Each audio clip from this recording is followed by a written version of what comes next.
بسم اللہ، الحمدللہ والصلاة والسلام علی رسول اللہ۔ آؤ قرآن و نماز سمجھیں آسان طریقے سے 3 منٹ میں۔ سبق نمبر 17 بھی، جس میں ہم عربی گرامر سیکھیں گے۔ اس سبق کے ختم تک ہم 71 ایسے الفاظ سیکھ چکے ہوں گے جو قرآن میں تقریباً 24,600 بار آئے ہیں، الحمدللہ۔ گرامر کی مشق کے دوران TPI ضرور استعمال کیجئے۔ TPI یعنی ٹوٹل فزیکل انٹریکشن۔ آج کے سبق میں ہم حرف جر الہ پڑھیں گے جو قرآن میں تقریباً 750 بار آیا ہے۔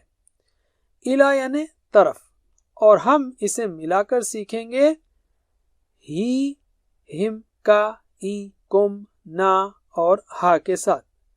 الہ یعنی طرف، اور اس کی بہترین مثال ہے انا للہ و انا الیہ راجعون۔ بے شک ہم اللہ ہی کے لیے ہیں اور بے شک ہم اسی کی طرف لوٹنے والے ہیں۔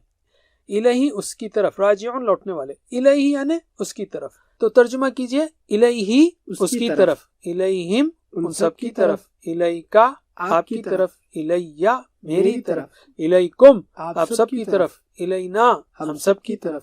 ایک بار پھر، الیہ اس کی طرف، الیہم ان سب کی طرف، الیکا آپ کی طرف، الیہ میری طرف، الیکم آپ سب کی طرف، الینا ہم سب کی طرف۔ ماشاء اللہ۔ میرے بعد صرف عربی الفاظ دہرائیے۔ الیہ، الیہم، الیہ، الیہم، الیکا، الیہ، الیکا، الیہ، الیکم، الینا، الیکم، الینا۔ عربی بول چال سے پہلے ایک نیا لفظ لیتے ہیں، رجع یعنی وہ لوٹا۔ مشق کے لیے سوال ہوگا، حل رجع زید الیہ، یعنی کیا زید لوٹا اس کی طرف؟ جواب ہوگا ہاں، رجع زید الیہ، زید لوٹا اس کی طرف۔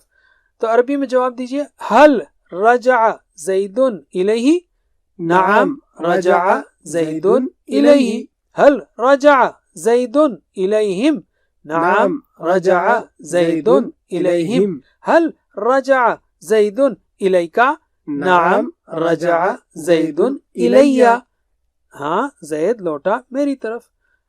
حل رجع زید الیکم، نعم رجع زید الینا، ہاں زید لوٹا ہماری طرف۔